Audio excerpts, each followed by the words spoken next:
Bonsoir à tous, nous revenons ce soir dans C'est dans l'air sur le conflit israélo-palestinien et sur le tournant qu'on est peut-être en train de vivre dans ce dossier. La pression diplomatique se fait plus forte sur Israël avec une enquête notamment lancée par l'ONU sur les opérations militaires. La France, elle, de son côté, s'inquiète de la disproportion de l'affrontement et les manifestations, comme hier à Paris, se multiplient encore en Europe. Émission intitulée « La pression monte sur Israël ». Nous attendons vos questions SMS, Internet, réseaux sociaux jusqu'à la fin de l'émission. Nos invités ce soir pour répondre à vos questions, le spécialiste du Moyen-Orient, en particulier d'Israël, Frédéric Ancel. Vous êtes docteur en géopolitique, maître de conférences à Sciences Po Paris. Et je voudrais citer votre atlas géopolitique d'Israël, édité chez Autrement. Face à vous, le philosophe musulman Tarek Oubrou. Vous êtes le grand imam de Bordeaux. Vous avez publié Intégration, laïcité, violence, un imam en colère chez Bayard. Autre politologue, spécialiste des extrémismes, Jean-Yves Camus. Vous dirigez, vous, l'Observatoire des radicalités politiques de la Fondation Jean Jaurès, proche du PS. Et vous avez publié Extrémisme en France, faut-il en avoir peur, aux éditions Milan. Enfin, un autre spécialiste, notamment de la politique israélienne, Alain Dikoff.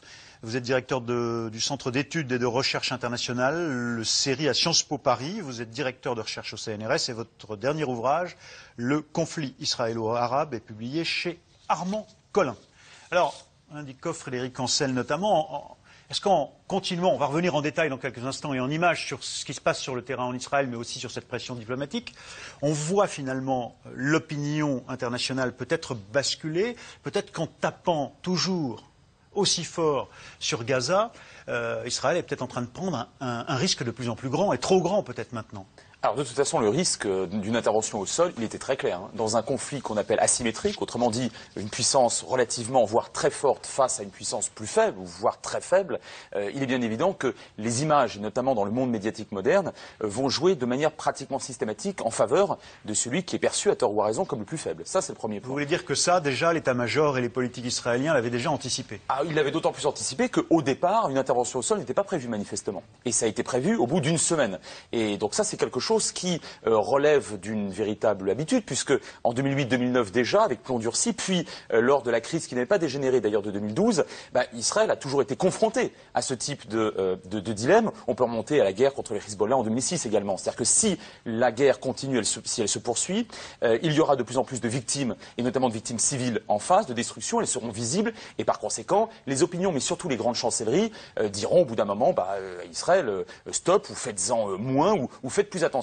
Donc ça, c'est la première chose. Et la deuxième chose, c'est qu'on est malgré tout dans une configuration régionale qui est différente de celle de ces dernières années. Je veux dire par là que le Hamas appartient à une mouvance globale ou une nébuleuse islamiste plus ou moins radicale de type sunnite. Or, ces dernières semaines, les grandes chancelleries occidentales, mais également la Russie, la Chine, l'Inde, l'Iran, bien évidemment, l'Arabie saoudite, bref, presque tout le monde s'est inquiété de cette montée en puissance fulgurante de l'État islamique. Alors, ce n'est pas la même chose que le Hamas. Néanmoins, le Hamas, lui, se trouve en face de l'Égypte, et véritablement contigu, en face géographiquement, d'une Égypte qui a basculé, qui a rebasculé du côté nationaliste. Et regardez à quel point le maréchal al-Sissi est très violemment opposé aux frères musulmans, non seulement dans son pays, mais à la frontière, donc face au Hamas. Et aujourd'hui, donc, vous avez un Hamas qui est quasi totalement isolé. D'où, me semble-t-il, la volonté d'Israël de compter encore sur les quelques jours qui lui restent avant des pressions très fortes. Je voudrais faire une pause dans cette analyse, dans cette explication, dans cette réponse, parce que j'ai l'impression d'y avoir discerné deux niveaux de réaction face à l'opération israélienne. Les opinions, notamment liées à l'information et aux médias, les opinions publiques internationales qui, elles, mettraient la pression ou obligeraient les politiques à mettre la pression sur Israël. Et si j'ai bien compris, vous êtes en train de nous dire, certes, d'un point de vue de façade, les pouvoirs publics font pression sur Israël, notamment par exemple via l'ONU, mais en vérité, un certain nombre de chancelleries seraient assez contents de voir Israël mener cette guerre contre le djihad. C'est ça que vous nous dites, contre les islamistes. La réponse est oui. Je pense que certaines chancelleries, notamment en Europe centrale et orientale, qui sont traditionnellement favorables à Israël, mais également les États-Unis, le Canada et l'Australie bien évidemment, et l'Égypte, forcément l'Égypte, ne sont pas défavorables au fait qu'Israël, en tout cas, maintienne une pression suffisamment forte sur l'un des éléments de ce puzzle islamiste radical, ou plus ou moins radical dans la région, peut-être histoire de renforcer le rapport de force de ceux qui sont opposés. Il y aurait un double jeu alors des pouvoirs publics. On ferait semblant de dire ah là là c'est pas bien, et puis en même temps on dirait Israël continuer à faire à nettoyer pour nettoyer le Hamas. C'est pas forcément un double jeu, parce qu'il ne vous aura pas échappé que depuis une semaine et demie, en réalité, rares sont les critiques acerbes sur la vocation de l'offensive. C'est en train de changer. Alors c'est en train de changer parce que, a priori, on laisse entre guillemets Israël d'abord faire sauter ou contrôler les tunnels qui manifestement étaient beaucoup plus profonds, beaucoup plus performants jusqu'aux villes et aux villages d'Israël, non pas seulement à la bordure de la bande de Gaza d'une part, et d'autre part jusqu'à ce que Israël parvienne avec le Hamas à un modus vivendi qui malheureusement sera d'ailleurs à mon avis le même que ces dernières années. C'est repartir pour 2 ans et puis on retape 2 ans après. J'en suis absolument convaincu, tant qu'il n'y a pas un véritable processus de négociation qui mette enfin sur la table la solution des 2 États. Alors, Alain Dikoff, est-ce que vous êtes d'accord avec cette idée énoncée à l'instant par Frédéric Ancel, selon laquelle il y aurait une sorte de fenêtre de tir pour Israël et que voilà, il y a un délai pendant lequel Israël peut intervenir sans avoir trop de pression de l'extérieur, mais là peut-être que ce délai est en train de se refermer? Je crois que c'est vrai que le passé montre que c'est un peu toujours comme ça que ça fonctionne. C'est-à-dire que plus la confrontation militaire est courte, mieux ça vaut pour Israël, d'ailleurs d'un point de vue opérationnel aussi, oui. Mais à l'évidence aussi vis-à-vis de l'aspect diplomatique et de l'opinion publique internationale. Et donc à l'inverse, plus les hostilités durent, plus ça devient négatif. Alors ça devient négatif de plusieurs points de vue, évidemment. Le premier point de vue, c'est que, évidemment, à partir du moment où l'offensive terrestre est déclenchée, elle fait, je dirais, mécaniquement, surtout quand on intervient dans un milieu extrêmement urbanisé, ce qui est le cas de la bande de Gaza, on fait mécaniquement beaucoup plus de victimes civiles. Même si on essaye de les éviter, il est impossible de les éviter complètement. Là, c'est la guerre des 16 jours en plus, donc la pression est considérable. Alors ça, c'est la première chose. La deuxième chose, il ne faut pas la négliger. Pour l'instant, elle ne compte pas, mais elle peut compter. C'est qu'à partir du moment où une intervention terrestre, il y a aussi plus de victimes du côté israélien, des soldats. Plus de 30, ça fait beaucoup plus que lors des confrontations avec le Hamas antérieurement. Et donc, ça aussi, ça peut commencer à peser au niveau de l'opinion interne au bout d'un certain temps. Et évidemment, il y a l'aspect international, c'est-à-dire que autant on peut dire, je crois que c'est assez vrai d'ailleurs, que au moins les États-Unis et une partie des pays européens ont pu laisser une certaine latitude, c'est-à-dire n'ont pas réagi trop vite, en espérant certainement que la confrontation militaire soit courte, ce qui n'a pas été le cas. À partir d'un moment, ils ne peuvent plus rester sur cette posture un petit peu d'attente. Ils sont obligés de prendre parti quelque part et d'intervenir plus fortement d'un point de vue diplomatique. Alors donc, je viens de dire 16 jours. Nous sommes en effet au 16e jour de l'opération Bordure protectrice. C'est le titre donné par Tsahal à cette opération. 34 Israéliens tués, plus de 700 côté palestinien, dont près d'une centaine, 89 exactement, hier dans le nord de la bande de Gaza. La nouveauté vient donc de la diplomatie. Le Conseil des droits de l'homme de l'ONU lance une enquête pour crimes de guerre contre Israël et notamment pour usage de bombes à fléchettes et évidemment pour les atteintes particulièrement lourdes pour les civils et les enfants. À noter aussi le changement de ton français, vous allez le voir, qui marque peut-être ce tournant. Reportage Maxime Vautier.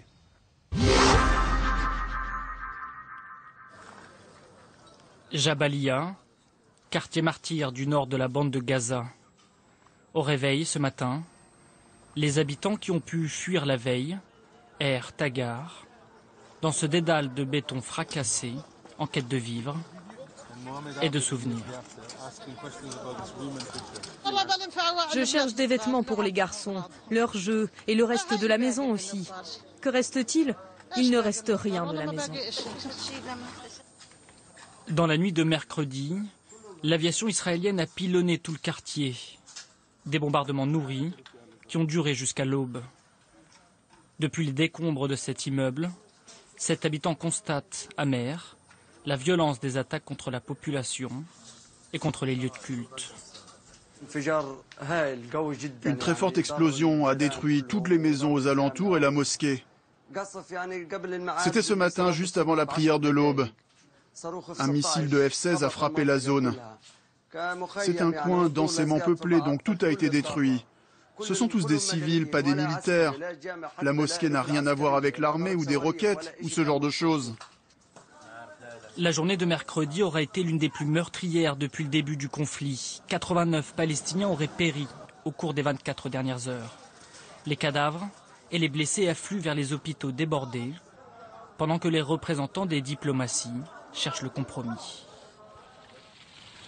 Au Caire, John Kerry est venu défendre le cessez-le-feu proposé par l'Égypte, mais jusque-là refusé par le Hamas, faute d'un accord concernant le blocus imposé à la bande de Gaza depuis 2006. Les morts et l'impact humanitaire sont déchirants. Et nous invitons nos partenaires internationaux à se joindre à notre appel pour une fin immédiate au combat et un retour au cessez-le-feu qui a été atteint en 2012. En France, la diplomatie est peut-être aujourd'hui à un tournant sur la question du conflit israélo-palestinien. Quelques jours après un discours du président Hollande jugé pro-israélien, Laurent Fabius semble soucieux de rectifier le tir et tente de renouer avec la posture traditionnelle de la France, partisane, d'une position médiane. Le président de la République. Tout État a droit à sa sécurité. Cela ne lui permet pas de faire n'importe quoi. Mais le fait que des roquettes soient envoyées sur Israël par l'organisation du Hamas n'est pas quelque chose d'acceptable en droit international et dans les faits. Cela n'autorise pas, de l'autre côté, Israël à pratiquer d'une façon qualifiée de disproportionnée. Si l'armée israélienne explique répondre aux attaques du Hamas, la question des moyens mis en œuvre pour cela est aujourd'hui centrale. Dans la bande de Gaza, certaines ONG dénoncent l'utilisation d'obus à fléchettes. En plein vol, ces projectiles relâcheraient des clous métalliques comme ceux-là par centaines, déchirant les populations alentours. L'usage de cette arme est illégal dans les zones résidentielles, selon la Convention internationale. Parce que vous voyez, dans une bombe, il peut y avoir jusqu'à 5000 fléchettes. Donc quand une bombe comme ça explose dans une zone résidentielle, vous pouvez imaginer les dégâts. Chaque fléchette est potentiellement mortelle. Hier, le Conseil des droits de l'homme de l'ONU a adopté à une large majorité une résolution déposée par la représentation palestinienne pour enquêter sur les violations du droit commises par l'armée israélienne à Gaza, un moyen clair de mettre la pression sur l'État d'Israël. Respecter la vie des civils, et notamment les enfants, devrait être la première priorité. Ne pas se soumettre à ces principes peut mener à des crimes de guerre et des crimes contre l'humanité. En 2009 déjà, lors de l'opération Plomb durci menée sur Gaza, Amnesty International avait dénoncé l'usage de ces obus à fléchettes par l'armée d'Israël, sans pour autant que cela se traduise par une quelconque sanction contre l'État hébreu. Alors voilà l'intitulé de l'enquête, le grief de cette enquête lancée par les droits de l'homme de l'ONU, crime de guerre, ça sonne quand même assez lourdement. Lindikoff, qu'est-ce que ça peut changer ? C'est purement formel ou... Non, c'est pas purement formel, mais je voudrais peut-être déjà apporter un petit complément par rapport à ce qu'il y avait dans le reportage. Ce complément, c'est de dire que là, haut commissaire aux droits de l'homme qu'on a vu, a non seulement dit que Israël devait respecter le droit international humanitaire, mais a aussi dit que les groupes armés palestiniens devaient le respecter. Et même exigence à l'égard du Hamas ou à l'égard ou du djihad ou d'autres groupes salafistes qui peuvent opérer dans la bande de Gaza, parce qu'il est assez évident que... mais pour l'instant, c'est pas contre eux que l'enquête est lancée, pardonnez-moi. J'entends bien, mais n'empêche que la haut-commissaire a bien dit qu'il y avait certainement aussi, s'il y avait des soupçons de violation du droit international humanitaire et des droits de l'homme du côté israélien, il pouvait aussi en avoir du côté du Hamas. Le fait d'installer, par exemple, des lanceurs de roquettes à côté des hôpitaux, bah oui, c'est peut-être pas tout à fait ce qui serait... c'est pas légitime du point de vue du droit. Je pense que ça pose un vrai problème en tous les cas. Hein. Je reviens à ma question.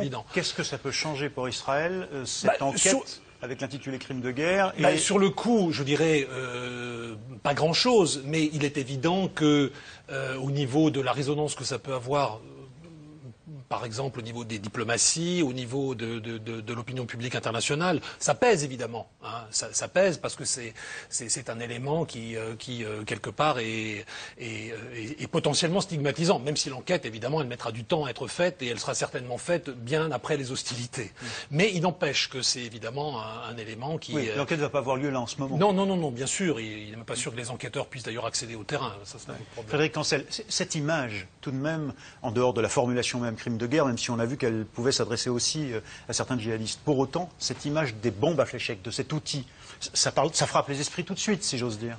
Oui, ça rappelle d'ailleurs les obus au phosphore dont parlait le rapport Goldstone en 2008-2009. Simplement... Donc ça allait montrer du doigt en disant ils ont des armes qui tuent les civils de manière atroce. Et qui sont potentiellement illégales.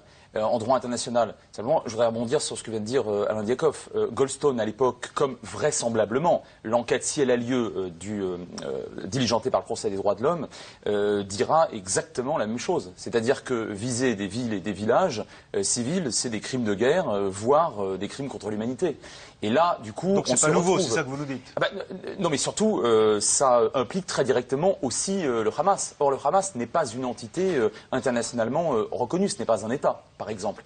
Et par conséquent, Israël va immédiatement rejeter de toute façon ce rapport si il lui semble qu'il est déséquilibré. Pourquoi? Parce qu'on ne parlera pas suffisamment ou voire pas du tout du Hamas. Et puis, en 2009, Goldstone, très concrètement, avait évoqué des crimes de guerre des deux côtés. Donc, du coup, ça atténue en quelque sorte la portée d'une éventuelle enquête, d'une part, et d'autre part, le Conseil des droits de l'homme a été successivement dirigé ces dernières années par des États dont le moins qu'on puisse dire, l'Iran, l'Arabie Saoudite par exemple, n'étaient pas, si vous voulez, des parangons et des exemples en matière de droits de l'homme, ce qui pose aussi problème. Alors je vais vous faire l'objection autrement, puisque vous avez l'air de l'un et l'autre de considérer que voilà, c'est assez équilibré. Question d'un téléspectateur de C'est dans l'air. Je comprends Israël, dit-il, qui cherche à neutraliser les lanceurs de roquettes et le Hamas, mais cela justifie-t-il la mort de près de 100 enfants? Alors le tout est de savoir s'il y a intentionnalité. Et ça relève du droit de manière générale. Il suffit juste Non, il ne suffit pas juste. C'est-à-dire que Goldstone avait dit, et aujourd'hui des ONG tout à fait libres et indépendantes le disent, c'est ce qui vient d'être dit aussi par un décor. Les bombes à fléchettes, c'est un outil qui c'est bien pour tuer des gens au ras du sol. Enfin, alors, des gens, oui, des combattants ou des civils. Ça montre l'intention, puisque vous parlez d'intention. Bien sûr, des combattants ou des civils. L'intentionnalité, elle vise les civils ou les les combattants. Civils, on a du mal à... Eh ben alors voilà. Non mais on est bien d'accord. Mais le tout est de savoir si très officiellement l'armée israélienne décide, l'État d'Israël, le gouvernement israélien décide d'assumer le fait d'aller viser particulièrement des civils. Oui, non. Évidemment, Israël dit non systématiquement.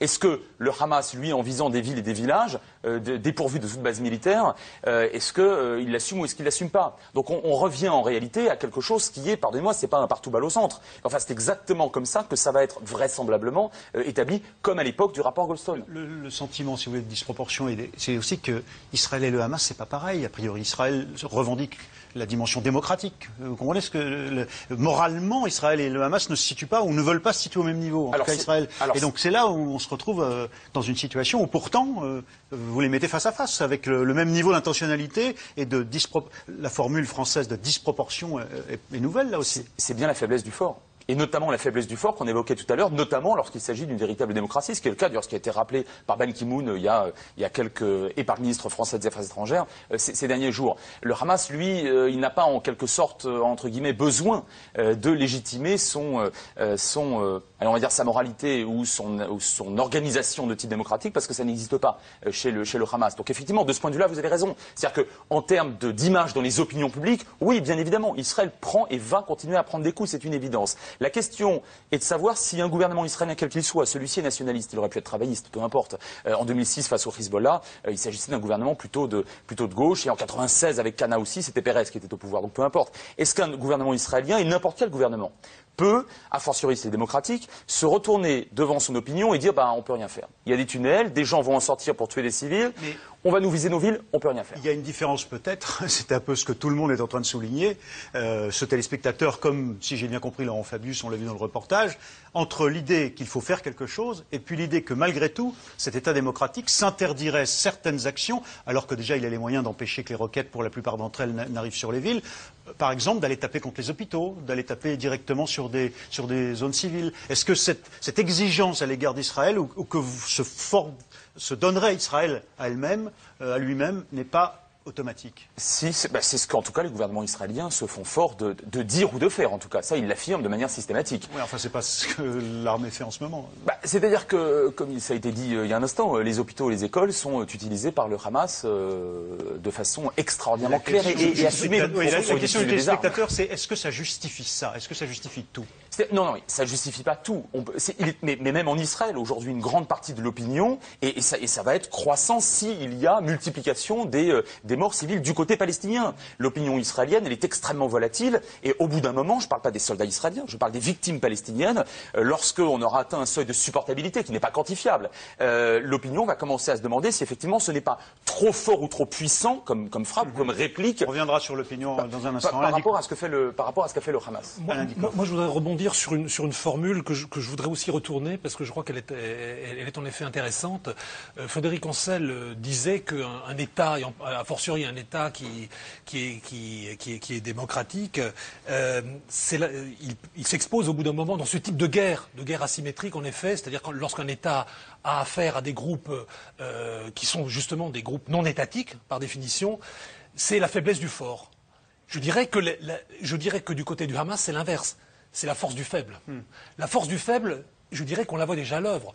C'est le fait de pouvoir continuer, malgré justement l'action militaire israélienne, à envoyer, même si c'est un peu baissé, des roquettes sur Tel Aviv et d'autres, d'empêcher par exemple des compagnies aériennes, ou de pousser finalement des compagnies aériennes à ne plus faire voler leurs avions jusqu'à l'aéroport Ben Gourion. Je dirais que du point de vue Hamas, ils ont déjà le sentiment d'avoir un peu gagné dans cette bataille. Alain Dikoff, si le Hamas décide de faire des populations civiles son bouclier, est-ce qu'à partir du moment où ce sont des civils, la règle que devrait s'imposer l'armée israélienne n'est pas de ne pas taper contre ce bouclier, de ne pas taper sur ce bouclier, puisqu'il s'agit de civils? Jean-Yves Camus. Non, je crois que dans la question de notre téléspectateur, il y a une idée qui me semble, moi, assez profondément viciée, qui est qu'une démocratie, par le caractère exemplaire du régime politique qui est le sien, ne peut pas se défendre lorsqu'il y a, et ce que je dis là, non, c'est la disproportion. Justifie-t-il la mort des enfants? La disproportion ne vaut qu'à partir du moment où l'on considère que les obligations d'une démocratie sont différentes de celles d'un État qui ne l'est pas. Or, une démocratie aussi, n'importe quelle démocratie, lorsque ses intérêts vitaux sont en jeu, défend ses intérêts vitaux. La seule chose qu'on peut lui reprocher à partir d'un certain moment, c'est de ne pas respecter le droit international de la guerre et le droit humanitaire. Taper des civils. Mais lorsqu'on fait la guerre, mettre des civils en avant comme bouclier humain, ça n'est pas non plus extrêmement conforme aux exigences humanitaires. À partir du moment où une démocratie voit ses intérêts vitaux menacés, elle se comporte comme n'importe quel État qui défend son existence même. C'est-à-dire avec des moyens qui ne sont pas nécessairement ceux du droit humanitaire. Tariq Obrou, comment vous réagissez-vous aussi à la question posée par ce téléspectateur? Je pense que les analyses qui viennent d'être apportées, quelle que soit leur pertinence, ce sont des analyses en définitive qui restent des analyses de symptômes, des analyses symptomatiques, mais pas des analyses des causes profondes de ce conflit, qui remontent à l'histoire depuis la décision des Nations Unies du principe des deux États. On a vu naître le premier et on l'a vu se prospérer. La question qui se pose, pourquoi le deuxième n'existe pas. Ça, c'est une question un peu naïve, Israël depuis 1948 et au moins la Palestine reconnue depuis Oslo. Deuxièmement, dans les faits, l'expansion d'Israël continue à travers l'occupation. Pourquoi? Est-ce qu'Israël n'a pas encore renoncé au projet du Grand Israël? Ça inquiète le voisinage, parce qu'on ne connaît pas les frontières. Même si les Nations Unies ont décidé les frontières, mais est-ce qu'Israël, de l'intérieur, a décidé ses propres frontières? Nous parlons de la bande de Gaza, il faudrait peut-être rappeler que l'espace aérien et maritime sont occupés par Israël. Et donc un blocus, une asphyxie. Et comme dit le proverbe chinois, il ne faut jamais coincer un chat dans un coin. Il faut sauter dessus. Nous sommes réduits à cette réaction éthologique. On est dans l'éthologie. Le Hamas, c'est le chat qui griffe parce qu'il se défend, parce qu'il est coincé dans un coin. La majorité des Gazaouis se reconnaissent dans ce qu'ils appellent la résistance. Donc ils sont dans une autre logique. On n'a pas la même sémantique, on n'a pas la même perception, on n'a pas le même vécu, pas les mêmes émotions. Et donc chacun a sa vérité. Mais les faits sont têtus. Donc la cause est là. Il faut qu'Israël annonce ses frontières, respecte les résolutions, et puis déjà il élimine son côté de responsabilité pour pouvoir véritablement, est-ce que Hamas et les autres groupes qui se qualifient de résistants, est-ce qu'ils vont jouer le jeu de la démocratie?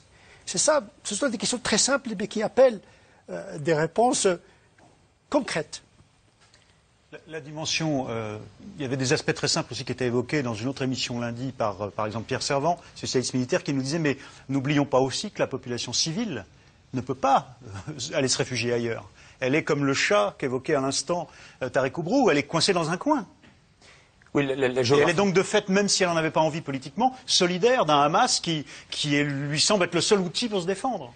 Le Hamas qui est au pouvoir après avoir perpétré un putsch, non pas contre Israël, puisqu'Israël a quitté la bande de Gaza en 2005, enfin en tout cas sur le plan territorial, mais contre l'autorité palestinienne. Maintenant, en termes géographiques, ça reste à discuter. Ah bah le putsch, ça il est clair. Le putsch, c'est le fait de ne pas avoir refait des élections. Ils ont gagné les premières élections. Enfin, c'est pas parce que le président de l'autorité palestinienne n'établit pas un gouvernement que vous avez le droit de perpétrer un véritable coup d'État dans la bande de Gaza. On veut pas qu'ils s'unissent. Je suis pas certain qu'ils soient vraiment unis. Là où je serais d'accord avec ce qui a été dit, c'est sur l'absence du politique. Alors, 2 points très rapides. Pourquoi l'État palestinien n'existe pas? C'est bien évidemment parce que il y a eu la guerre en 1948, enfin c'était quelque chose d'archi connu, alors que le mouvement sioniste avait accepté le plan de partage et les États arabes et le Haut Comité arabe l'avaient refusé. Mais c'est aussi du fait des politiques de la Jordanie et de l'Égypte voisines qui avaient croqué, annexé tout simplement une grande partie de ce qui aurait dû être l'État de Palestine, à commencer par la Cisjordanie. Ça, c'est une certitude historique. Là où vous avez raison, c'est qu'il manque du politique. Et je crois qu'on peut regretter profondément le fait que le processus de paix qui a été créé il y a 1 an, presque jour pour jour, par John Kerry, qui devait, au bout de 9 mois, aboutir enfin à la création de 2 États souverains, totalement souverains, l'un à côté de l'autre, donc d'un véritable partage, avec éventuellement négociations sur les frontières, mais ça, c'est entre les belligérants que ça doit se régler. Quelque part, c'est déjà pratiquement fait. Ça, malheureusement, ça n'a pas abouti. Et je pense d'ailleurs, entre parenthèses, que les responsabilités sont tout à fait partagées. Mais le Hamas, dernier point, c'est pas l'autorité palestinienne. Le Hamas n'a jamais reconnu Israël, mais bien pire, il n'a jamais reconnu les traités internationaux signés par l'autorité palestinienne de Mahmoud Abbas. Alors vous dites qu'ils sont unis, je veux bien, mais sur quoi? Et le Hamas a toujours joué la politique du pire, notamment vis-à-vis de l'autorité palestinienne. Je ne parle pas d'Israël qui a de quoi se défendre, et on le voit bien depuis 2 semaines, c'est le moins qu'on puisse dire, mais vis-à-vis de l'autorité palestinienne. Est-ce qu'un État palestinien viable peut voir le jour alors que tous les jours, toutes les heures, la colonisation en Cisjordanie, à Jérusalem-Est, progresse? Israël continue à construire tous les jours des immeubles, des appartements, et d'installer à nouveau des familles nouvelles. Alors vous avez raison, mais d'un mot, en 1982, les 8 implantations du Sinaï égyptien ont été évacuées en l'espace de 2 semaines. C'était un gouvernement ultranationaliste. Donc on construit pour ensuite retirer? Pourquoi pas? L'important, c'est que ça soit à terme suffisamment négocié et retiré pour qu'il puisse y avoir la paix entre 2 États souverains. 2005, gouvernement nationaliste avec Ariel Sharon, dont vous m'accorderez que ce n'était pas une grande colombe à l'époque.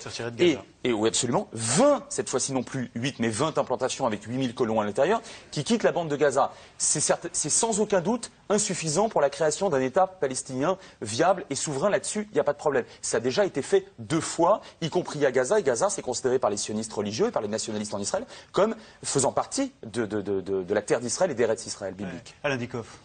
Alors, pour moi aussi, il est très clair que lorsque les canons se seront tus, il faut espérer. Mais malheureusement, je dois tout de suite dire que je n'en suis pas certain. Qui vont se taire là bientôt. Pour vous Non, c'est pas ça. Non, c'est pas ça. Il faut espérer que lorsque les canons se seront tus, on puisse en effet faire retour aux politiques. Je suis absolument d'accord. Malheureusement, les épisodes précédents ont montré que, dans le fond, il y a aujourd'hui au pouvoir en Israël un gouvernement très nationaliste, c'est incontestable, qui, à mon avis, n'est pas en mesure de rentrer dans une logique de compromis territorial. On reviendra à ça sur la fin de l'émission. Ça, c'est une chose. Il y a aussi l'autre partie avec laquelle ce gouvernement finalement s'affronte, qui est le Hamas, qui est aussi sur une position de rejet. Et finalement, coincé un petit peu entre ces deux, on a le pauvre Mahmoud Abbas, parce que c'est bien ce qu'il faut dire, président de l'autorité palestinienne, qui n'a rien en main, et auquel on ne donne rien en main. Et c'est pour ça que je suis très critique, moi, sur la diplomatie américaine, et John Kerry en particulier. Alors c'est pas personnel, mais sur ce qu'il a essayé de faire. L'intention était très bonne, de relancer les négociations en juillet de l'année dernière. Le problème, c'est que quand on prend une initiative de cette ampleur, en sachant pertinemment que les deux parties sont incapables de s'entendre, cela seul autour d'une table, il faut, à la fin des fins, présenter un plan et dire voilà le plan de règlement. Si on ne fait pas ça, on est sûr que quelque part, on ouvre la voie à la guerre. Alors qu'il est aujourd'hui, les chances d'un cessez-le-feu, malgré la pression diplomatique internationale qui semble s'accentuer, on l'a vu, c'est un des aspects de cette émission. Pour vous, ces chances d'un cessez-le-feu, là, à court terme, à court terme, je n'en sais rien. Je pense qu'on y arrivera à un moment. Mais mon point, c'est de voir au-delà de ça. Si on arrive à un cessez-le-feu, il y a une trêve, on sera comme en 2012, on sera comme en 2009, on n'aura pas avancé d'un iota. C'est la raison pour laquelle, après une trêve, pour moi, l'initiative la plus importante devrait être une initiative politique à laquelle les États-Unis et tous les pays européens et tous ceux qui veulent une solution des deux États, y compris du côté de la Ligue arabe, parce qu'il y en a aussi qui soutiennent cette position, il faudrait mettre ça une bonne fois sur la table et aller jusqu'au bout. On va revenir maintenant sur les opinions publiques. L'opinion publique internationale, à nouveau, et en particulier en France avec la manifestation d'hier, et puis un petit peu plus tard sur l'opinion publique en Israël même. Mais d'abord la manifestation pro-palestinienne d'hier à Paris, qui s'est déroulée dans le calme largement, de 20 000 personnes à peu près. Certes, il y avait des drapeaux du djihad islamique, mais en marge, et qui figuraient dans le cortège. Les seuls vrais incidents antisémites se sont déroulés en marge du cortège, dans le centre de Paris. Les pouvoirs publics, eux, qui ne sont pas encore rassurés, disent-ils, hésitent à autoriser la manifestation pourtant déjà annoncée pour après-demain, pour samedi prochain. Reportage Laurent Hirsch et Maxime Liogier. Ils affirment n'avoir quasiment jamais manifesté de leur vie. Marion Hulmet et Emra Sengiz, tous les deux diplômés d'une école d'ingénieurs, s'apprêtent cette fois-ci à descendre dans la rue, heurtés par les événements qui touchent Gaza et ses habitants. Là, on voit des hommes, des civils, je dis bien des civils, se faire descendre sans distinguer s'il y a des terroristes à l'intérieur de groupes de civils. C'est vraiment de l'abattage de masse. Qui accepterait sur Terre de laisser des gens vivre dans ces conditions-là? Est-ce qu'on a besoin d'être musulman pour être sensible à cette cause-là? Non, je ne crois pas. Enfin, j'espère que les autres aussi sont humains. La bande de Gaza ressemble vraiment à une prison à ciel ouvert. Ils ne peuvent pas partir, ils sont bloqués, ils sont prisonniers de cette bande. Quelques mètres plus loin, quelques minutes plus tard, le cortège de soutien aux Palestiniens se forme à proximité de la place d'Enfer Rochereau. La police compte 14 500 manifestants, les organisateurs pratiquement 2 fois plus. Avec dans le défilé beaucoup de messages hostiles au gouvernement. La France devrait avoir honte, pas les Français, mais le gouvernement français qui a été du côté de l'agresseur et non pas des victimes. Je suis socialiste et j'ai tout fait pour que François Hollande soit élu. Et je suis vraiment déçu parce que pour moi le socialisme, c'est pas le sionisme. Or ce que je vois avec la politique de François Hollande, c'est le mélange du socialisme avec le fascisme et un peu le sionisme. Enfants de Gaza, enfants de Palestine, c'est l'humanité. À l'initiative de cette manifestation légale, des associations pro-palestiniennes, mais aussi des formations politiques comme le Parti de gauche, le PC, le NPA ou encore Europe Écologie Les Verts. Pour éviter tout débordement, plus de 1000 policiers sécurisent le parcours, sans compter les services d'ordre de la CGT et de Sud. Cela n'empêche pas ça et là quelques messages ambigus, tels ce drapeau noir du djihad, ou encore celui du Hezbollah, sans compter quelques dérapages. Palestine vaincra! Nique Israël! Qu'il y ait des gens qui confondent leur colère, leur mal-être et des expressions de haine antisémite et raciale, c'est leur problème, ça ne nous implique absolument pas. Nous vomissons l'antisémitisme et nous leur disons vous vous trompez de colère, vous vous trompez de leader et les quenelles que vous faites, elles vous retomberont dessus et c'est à vous qu'elles feront mal, c'est au peuple palestinien qu'elles feront mal. Dans le cortège également, quelques juifs hostiles à l'offensive actuelle sur Gaza. Le défilé s'achève en début de soirée sur l'esplanade des Invalides. De petits groupes d'individus tentent alors de provoquer les forces de l'ordre, mais ils sont rapidement neutralisés par d'autres manifestants plus pacifiques qui forment des chaînes humaines. L'absence de violences graves, doublée de l'affluence constatée lors de cet événement, sont pour les organisateurs une double victoire. De son côté, le gouvernement a une toute autre lecture. Il y a un nouvel antisémitisme qui s'est banalisé et qui mêle cause palestinienne, djihadisme, détestation d'Israël et haine de la France et de nos valeurs. Et ce nouvel antisémitisme reprend tout simplement la thèse ignoble, insupportable de la théorie du complot juif. Un nouveau rassemblement de soutien aux Palestiniens est prévu samedi à Paris. Après le succès de la manifestation d'hier et les incidents qui ont émaillé les précédentes, il s'agira pour les organisateurs d'éviter tout débordement. Alors on vient de voir ces images. Jean-Yves Camus, c'est une démonstration de la part des organisateurs. On peut organiser une manifestation pro-palestinienne à Paris qui soit dans le calme et respectueuse ça, de la loi. Sait. Ça fait des dizaines d'années qu'on le sait. Il y a parmi les organisations qui appelaient hier soir et qui peuvent effectivement se féliciter que cette manif se soit bien déroulée, des organisations qui depuis longtemps portent le combat pour la Palestine et qui sont capables d'organiser cette manifestation dans le calme parce qu'elles ont une colonne vertébrale politique, parce qu'elles ont de l'idéologie, parce qu'elles évitent de transformer ce conflit, qui est un conflit, on l'a dit tous, politique, en affrontement ethnico-religieux, parce qu'elles ont une antériorité dans le combat pour la Palestine, qu'il y a à leur tête des gens qui sont structurés et qu'on écoute. C'est pour ça que cette manifestation... Vous vous opposez à quoi ou à qui? Qu'on comprenne bien ce que vous voulez dire. Ah mais c'est très simple. Le mouvement de soutien au peuple palestinien a débuté dans les années 60, s'est poursuivi ensuite dans les années 70-80, à la gauche de la gauche, dans un cadre plus vaste, qui est le mouvement de soutien aux luttes de libération du tiers-monde. Il a toujours été dirigé par des gens qui avaient une conscience politique, une formation politique, communiste, d'extrême gauche, socialiste des fois, mais qui avaient toujours une vision politique de ce que devait être la résolution du conflit. C'était pas le cas ou c'est pas le cas de certains casseurs? Non, visiblement, à Barbès, les casseurs n'avaient pas de solution politique. C'est-à-dire que si vous les interrogiez sur les frontières que devait avoir demain l'État israélien ou le futur État palestinien, je pense qu'ils auraient été assez incapables de vous tracer une carte. Mais je pense que les dieudonistes et les soraliens qu'on vient de voir à l'instant, et dont il faut rappeler d'ailleurs que les dirigeants ne sont pas musulmans, non accessoirement. Je veux dire, ceux-là sont assez peu intéressés par les enjeux géopolitiques du conflit et par la politique en général. Donc il y a d'un côté des organisations qui continuent à considérer que ce conflit est politique et qu'il n'aura de solution qu'autour de la table de négociation.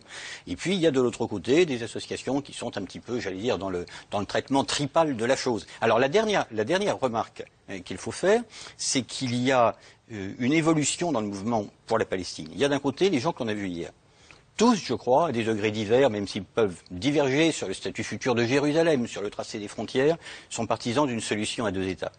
Et moi, ce que j'ai vu dans les autres cortèges, notamment dans celui de samedi dernier, c'est bien davantage de gens qui ne croient plus ou qui refusent carrément cette solution à deux États. Si on est face à des manifestants qui refusent le droit même d'un État israélien à exister, alors il n'y a plus rien à faire. Et si on est par ailleurs face à des gens qui refusent l'existence du peuple palestinien et l'existence d'un État palestinien, il n'y a plus rien à faire. Tariq Oubrou, qu'est-ce que vous inspire les images de cette manifestation d'hier? Son déroulement dans le calme, sa capacité à exprimer une opinion, le soutien aux Gazaouis, sans que ça dégénère? Je pense que la manifestation était à l'image de la France.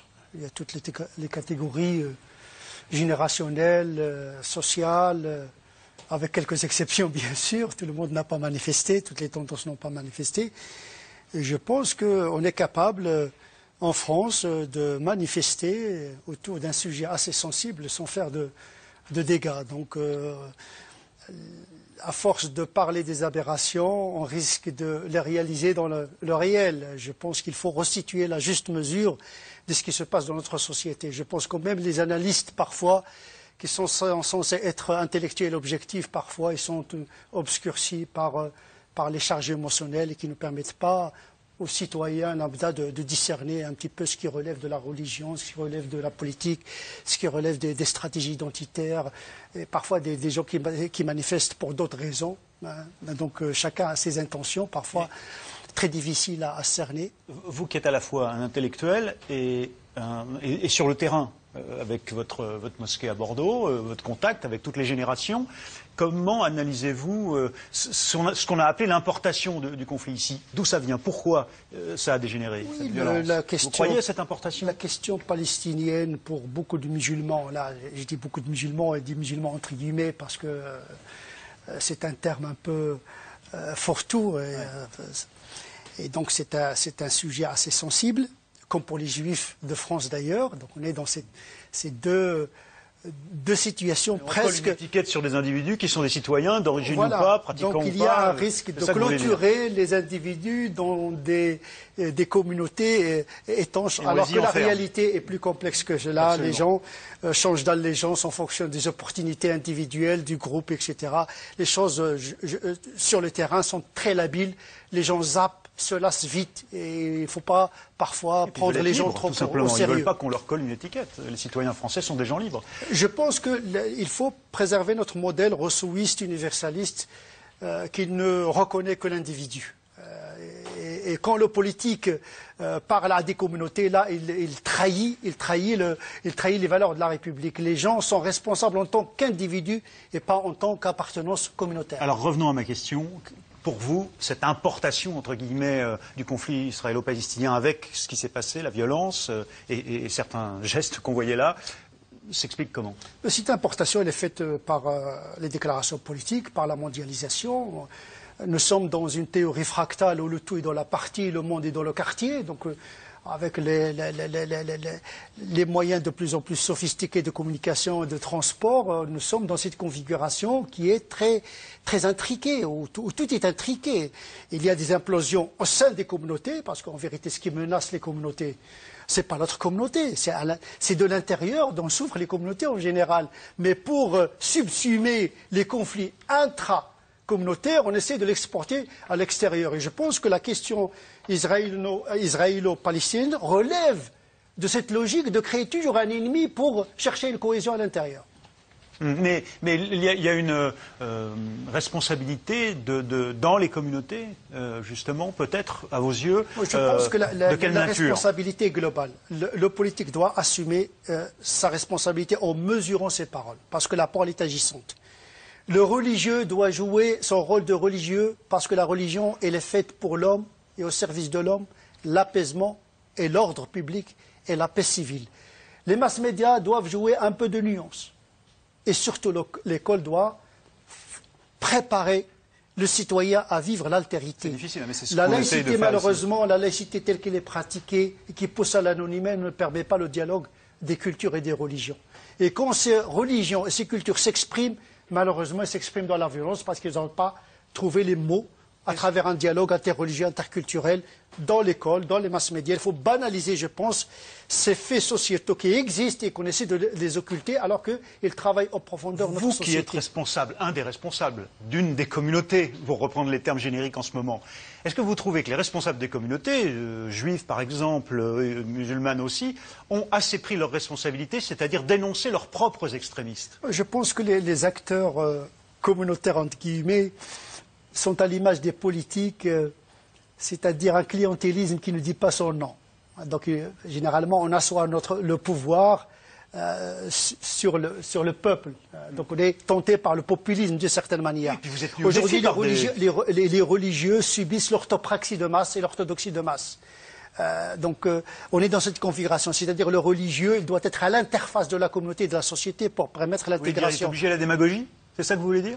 Pardon? Vous voulez dire qu'il est obligé en quelque sorte à la démagogie, à suivre ses ouailles plutôt que d'être pasteur? Oui, la plupart des acteurs ils subissent la tyrannie ethnique, ethnocentrique et tribale d'une certaine manière. Sinon, il va perdre son statut d'une certaine manière. Donc il faut que l'acteur soit et des convictions, il faut en même temps qu'il soit courageux pour permettre l'intégration des communautés et des individus dans la société autour d'un projet commun. Pour être clair, on va être encore plus simple, pardon, hein, vous voulez de la nuance, mais enfin les images qu'on vient de voir de la quenelle poussée par Dieudonné, est-ce que vous dites par exemple aux jeunes qui viennent vous voir, tu peux pas faire ça? Bien sûr, c'est mon rôle d'abord de citoyen. Il ne faut pas l'oublier qu'un religieux, d'abord, il doit être un citoyen situé et daté. Il doit jouer son rôle religieux et moral d'apaiser et de conscientiser une certaine génération qui n'est pas consciente des effets des paroles et des gestes. Parce qu'ils n'ont pas la choix dans la chair. Ce sont une population qui n'a pas vécu une certaine histoire. Et malheureusement, je me pose la question, que fait l'école, justement? Que transmet l'école? Et alors, du côté aussi de la communauté juive, par exemple, je vous pose la question à tous les trois, est-ce que la Ligue de défense juive, qui a un peu attisé au moment des premiers affrontements, notamment par exemple du côté de la Roquette, est-ce qu'elle est assez dénoncée, ces pratiques-là, en tout cas, par la communauté juive elle-même? Alors moi je ne suis pas un spécialiste de la communauté juive, ce qui est certain c'est que la force doit revenir à la loi dans tous les cas de figure. Et la profession de foi qu'on vient d'entendre est absolument fondamentale, comme l'ont été les mots de Manuel Valls. Là-dessus, il n'y a absolument pas le moindre débat à avoir. C'est vrai pour telle ou telle communauté, à condition qu'on veuille bien qualifier effectivement un certain nombre, ou englober parfois artificiellement un certain nombre de gens dans ce concept de communauté. Chacun est responsable de ses actes et les pouvoirs publics doivent être intraitables avec tous les extrémistes. On a vu quelques panneaux, alors pas dans votre reportage, il y avait quelques panneaux dans la manifestation qui effectivement s'est très bien déroulée. On a entendu le chercheur Tartakovsky avoir aussi des termes extrêmement responsables. On a vu tout de même des panneaux avec, absolument, où figurait là le visage du président de la République, la clé de voûte des institutions républicaines, avec l'inscription assassin. Pardon, mais ça, c'est un délit en droit français. Donc dans tous les cas de figure, quels qu'ils soient, les délits doivent absolument, quel que soit leur, j'allais dire, ce qui les pousse, quelle que soit leur origine, en quelque sorte, leur motivation, doivent être intraitablement punis. Jean-Yves Camus, sur ce point... L'usage qui est fait du terme communauté là, depuis un certain temps dans ce débat... C'est la facilité de langage, certes, mais c'est aussi une forme de réalité. Facilité de langage. Mais, vous croyez qu'il n'y en a pas en France? La France ne reconnaît pas les communautés. C'est ce qui fait sa spécificité. C'est ce qui fait la difficulté parfois de compréhension chez nos voisins, notamment anglo-saxons. Mais si l'on se met à institutionnaliser non seulement l'existence des communautés, mais le fait de s'adresser, lorsqu'on fait de la politique, à des communautés, excusez-moi, on est assez mal barré. Alors, il y a une question d'un téléspectateur, par exemple, question SMS. Après avoir entendu Manuel Valls à plusieurs reprises l'exprimer, n'est-il pas ridicule de taxer d'antisémitisme ceux qui soutiennent la population de Gaza? Il y avait un peu cette critique sous-jacente. Ouais. Tous ceux qui vont soutenir les Gazaouis seraient... non, c'est pas ce qu'il a dit. Non, lui, c'est pas ce qu'il a dit, mais ce retour permanent de la critique contre l'antisémitisme est perçu par certains comme une opprobre jetée sur tous ceux qui soutiennent Gaza. Manuel Valls a dit, et qui effectivement me paraît frapper au coin du bon sens, c'est qu'il y avait, à un moment donné, une dérive d'une opinion qu'on peut trouver parfaitement légitime, qui est l'opposition à l'État d'Israël et à sa politique, vers des stéréotypes qui sont ceux de l'antisémitisme de toujours, et qui consistent par exemple à brandir une pancarte, comme ce monsieur visiblement pas très vertébré, qui nous parlait du socionisme, si je me souviens bien. C'est ça. Ça, c'est un stéréotype antisémite. Donc, à un moment donné, il y a une frontière à tracer. Ou bien l'on est dans l'expression d'une opinion politique. On peut être sioniste, on peut être asioniste aussi, ça existe. Hein. Ou on peut effectivement être antisioniste. Ou on peut ne rien penser du tout sur la question par ailleurs. Ou bien alors, on utilise le fait de manifester contre Israël et sa politique pour laisser ressurgir des stéréotypes qui sont ceux de l'antisémitisme de toujours. Les juifs tiennent les médias, l'économie, la politique. La preuve serait que Manuel Valls mènerait une politique orientée en faveur de la communauté juive et d'Israël à cause de je ne sais pas trop quel lien de famille ou de quel... Et je repose du coup la question de ce téléspectateur. N'est-il pas ridicule de taxer d'antisémitisme ceux qui soutiennent la population de Gaza? Certains... Après les interdictions, ça a été vécu comme ça. Cela est, peut se faire dans un certain nombre de cas d'espèce lorsque des slogans réellement antisémites sont utilisés dans des manifestations pour la Palestine. Et Pierre Tartakovsky, le président de la Ligue des droits de l'homme, le disait dans le reportage que l'on a vu. Il y a, à un moment donné, des slogans qui sont inacceptables, même pour les organisateurs. On ne va quand même pas être plus royaliste que les organisateurs, si je puis dire. Sur cette question de l'opinion publique et de l'antisémitisme, je pense que le principe de précaution qui interdirait à un citoyen de critiquer l'État d'Israël ou bien même le sionisme pourrait provoquer des effets pervers. Et donc le discernement doit être pratiqué par tout le monde. Par celui qui critique, mais par celui également qui reçoit la critique. Et je pense qu'il faut faire un discernement, laisser la liberté, sachant que la liberté a des limites, bien sûr, Et donc, ce principe de progrès, il ne faut pas critiquer Israël parce que c'est une critique du sionisme, parce que ça pourrait aller vers la critique ou l'antisémitisme. Je pense que c'est un principe de précaution très violent. Comment l'opinion israélienne elle-même, vous l'évoquiez tout à l'heure, se comporte-t-elle aujourd'hui, en pleine opération précisément? Est-elle divisée ou totalement unie? On va le voir maintenant en images, avec d'abord aujourd'hui, symbolique, une passation de pouvoir importante, puisqu'il s'agit de la présidence de la République, même si là-bas, en Israël, le président de la République a un rôle beaucoup plus symbolique. Shimon Peres, qui lui est pour un État palestinien, laisse la place aujourd'hui à un nouveau chef d'État, Reuven Rivlin, qui lui est pour le grand Israël. Maintenant, quant à l'opinion israélienne elle-même, comment elle vit la situation, il y a bien des pacifistes, ils tentent de manifester, ils sont minoritaires et ils sont plutôt attaqués. Regardez ce reportage de Marie Laurent et David Lemarchand. C'est de la provocation, remontez dans le bus et dégagez d'ici. L'accueil est violent, la discussion impossible. Vous venez faire la paix? Allez donc voir de l'autre côté à Gaza. Inaudible, ces pacifistes israéliens venus en bus du centre du pays pour demander l'arrêt des opérations militaires. Dans cette région proche de Gaza, cible des roquettes, les habitants les chassent. Manu Militari. Tout ce qu'ils disent, c'est arrêter d'enflammer les choses. Mais ils créent le désordre, ils n'ont rien à faire ici. Qu'ils aillent plutôt à Gaza leur demander d'arrêter d'envoyer leurs roquettes. Depuis le début de l'offensive, seules quelques manifestations de ce type ont été organisées, pour chaque fois dégénérer. On voudrait faire entendre une autre voix, la voix des Israéliens qui ne veulent pas de cette guerre, qui ne veulent plus de ce carnage, parce qu'ils pensent que les habitants de Gaza ne sont pas nos ennemis. Beaucoup plus populaires, les manifestations de soutien aux frappes se multiplient à mesure que se comptent les morts. Depuis le début des opérations, 32 soldats de Tsahal ont été tués au combat, le plus lourd tribut pour l'armée israélienne depuis 2006. On espère qu'elle aille jusqu'au bout. On en a marre de devoir rentrer dans Gaza tous les ans et de devoir perdre des vies.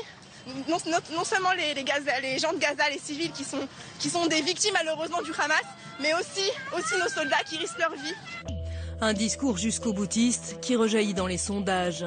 En début de semaine, selon ce quotidien pro-gouvernemental, 73% des Israéliens souhaitaient encore la poursuite de la guerre. Au sommet de l'État, un gouvernement très à droite rejette d'ailleurs pour partie l'idée d'un État palestinien. C'est le cas du ministre des Affaires étrangères Avigdor Lieberman, issu de l'extrême droite, ou encore du ministre de l'économie Naftali Bennett, ardent défenseur de la colonisation.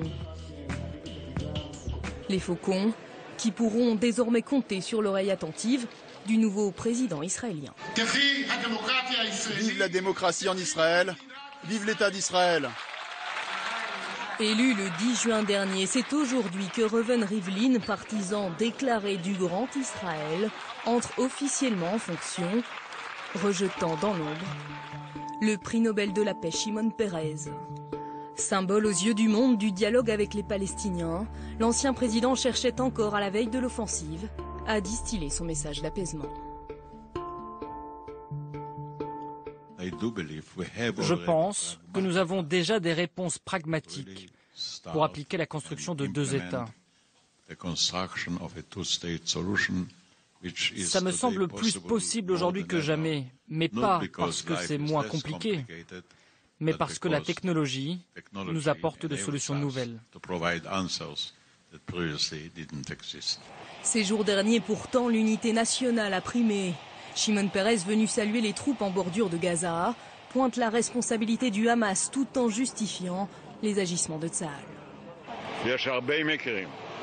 Il y a beaucoup de cas où les pilotes identifient les enfants et n'ouvrent pas le feu pour ne pas leur faire de mal.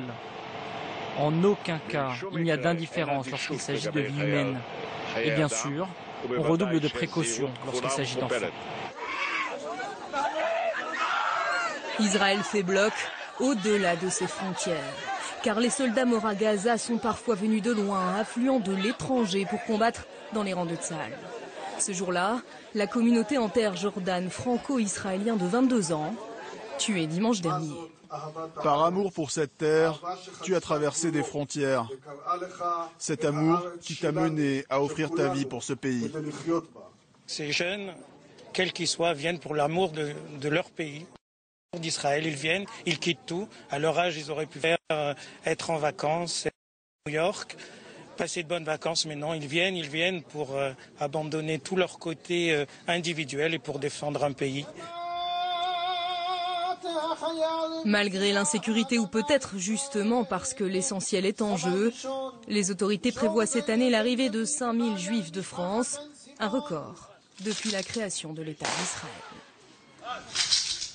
Alain Dikoff, Shimon Peres tire sa révérence, il quitte la scène politique. C'est fini, il n'y aura jamais d'État palestinien? Ça, j'en sais rien, mais c'est un symbole assez troublant, il faut bien le dire, de voir Shimon Peres passer la main au milieu de cette guerre. Lui qui, depuis 20 ans en fait, c'est autant engagé pour faire avancer cette solution. Malheureusement, c'est un symbole très amer. En effet, d'autant plus amer que, comme le reportage le disait, il passe la main à un président qui est à l'image de ce qu'est aujourd'hui la majorité des Israéliens. C'est-à-dire, depuis la deuxième intifada, indéniablement, il y a eu un glissement de l'opinion publique vers la droite. Donc les succès électoraux de Netanyahou à répétition ne sont pas le fait du hasard. L'élection de Rivlin n'est pas le fait du hasard. Et ça, évidemment, ça n'est pas non plus, il faut bien le dire, la meilleure conjoncture politique pour arriver à la solution des deux États. Donc là, le voyant, il est pas au vert non plus. Frédéric Cancel, même si le président d'Israël n'a pas les mêmes pouvoirs, c'est un peu comme le président de la 4e République en France, pourtant c'est symbolique, il n'est pas, lui, favorable à l'existence d'un État palestinien, ou l'est-il? Non, Rivlin, non. Non, Reuven Rivlin, très concrètement, ne l'est pas. Il vient du centre-droite du Likoud, qui est le parti nationaliste principal aujourd'hui dans le cadre de la coalition.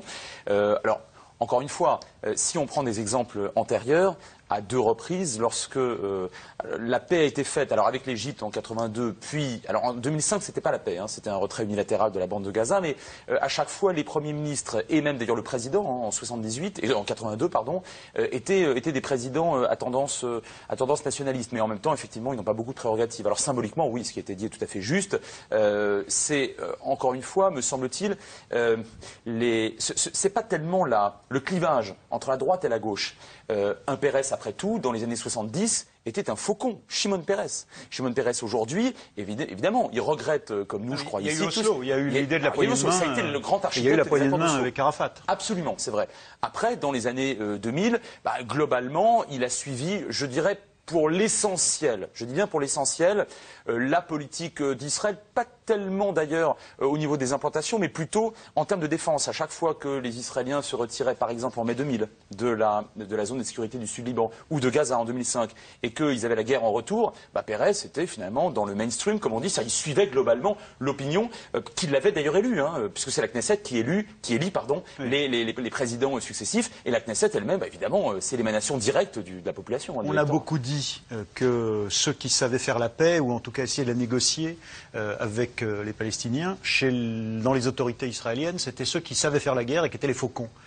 C'est vrai aujourd'hui? Vous pensez que ce président et ce Premier ministre pourraient plus facilement ensuite revenir autour d'une table de négociation avec les Américains et les Palestiniens? Je dois dire que je rejoins Alain Dikoff sur ce point. À court terme, j'en suis franchement pas certain, notamment parce que vous venez de prononcer le nom important, et qui est un peu fil rouge d'ailleurs, pratiquement de ce qu'on a vu et de ce qu'on a dit aujourd'hui, c'est les Américains. Les Américains ont la clé. En tout cas, s'il n'y a pas de clé, il n'y en a pas. Mais c'est les seuls à en disposer s'il y en a une. Ça, c'est certain. Or, les Américains donnent l'impression, après avoir fait des efforts très considérables, Obama pendant 5-6 ans, a tenté, et jusqu'à donc Kerry, qu'on a vu il y a un instant, a tenté de résorber le conflit. Il a échoué. Si les Américains ne reviennent pas, je doute qu'à court terme, on trouve une solution. On passe aux questions SMS, Internet des téléspectateurs de C'est dans l'air. Alors, première question, la droite israélienne reconnaîtra-t-elle un jour l'État palestinien? Mais il n'y a pas d'État palestinien pour commencer. Il faudrait déjà que l'État existe en tant que tel. On a une autorité palestinienne, mais qui est au mieux, je dirais, un quasi-État, mais qui n'est certainement pas un État souverain, puisqu'il ne contrôle pas ses frontières extérieures, ce qui est déjà bizarre pour un État. Il ne contrôle pas le territoire qui, en principe, devrait être le territoire de l'État.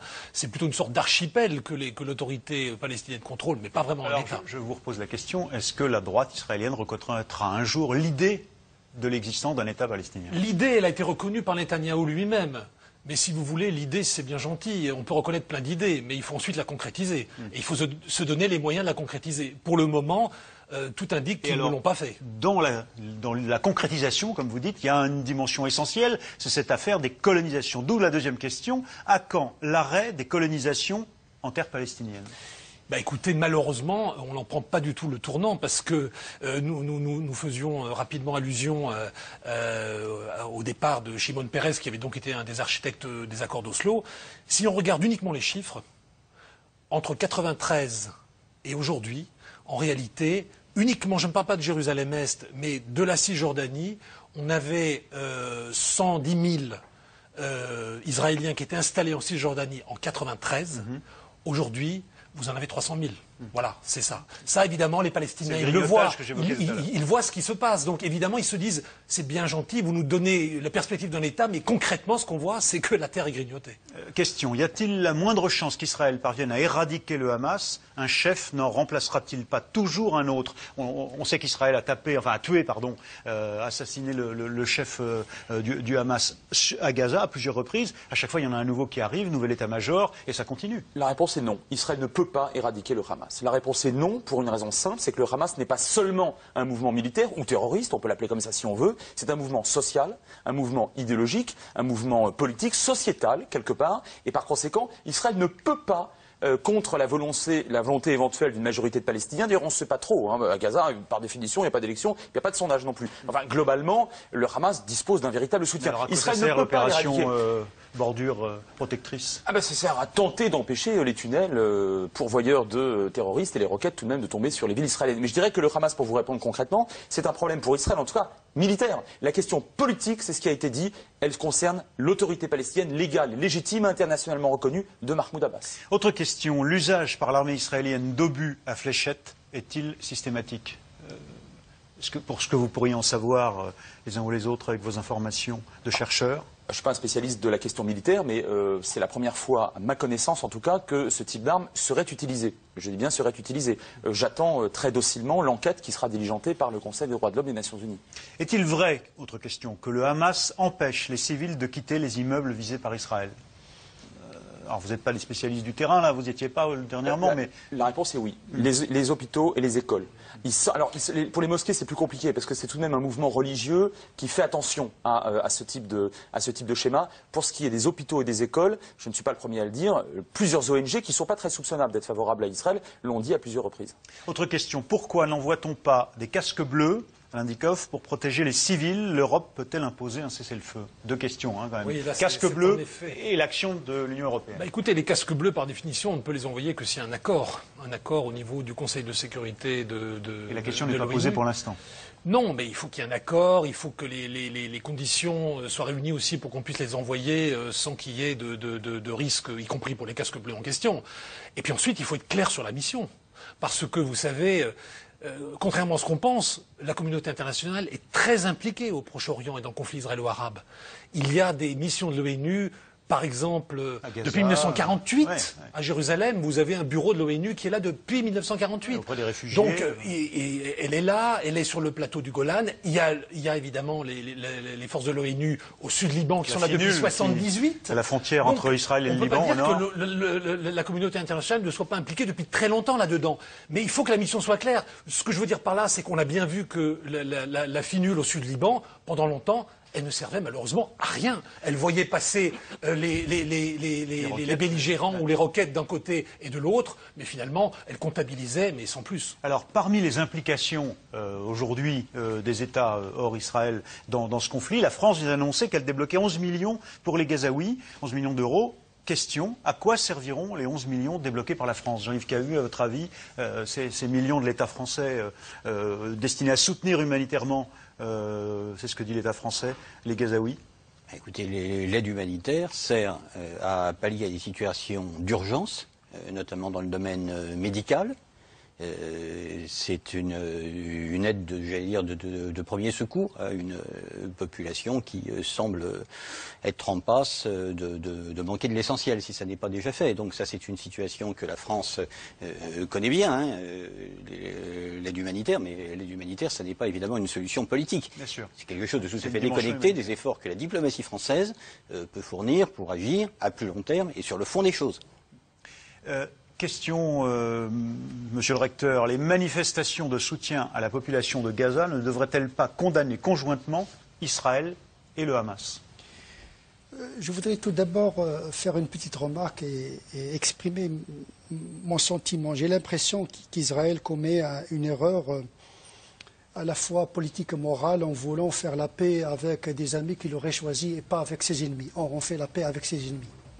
Donc on n'a pas le quoi tant qu'il n'y a pas une prédisposition à discuter avec Hamas, je pense qu'il n'y aurait aucune paix sans négociation avec cette branche qui est aux yeux de...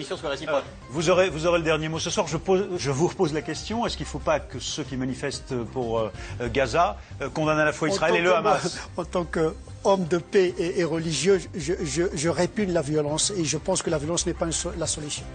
Merci, c'est trop court pour répondre en effet avec tous les arguments à cette question, on l'a bien compris. Merci à tous de votre présence ce soir, rediffusion vers 22h20 sur France 5 et puis on se retrouve demain pour un autre C'est dans l'air.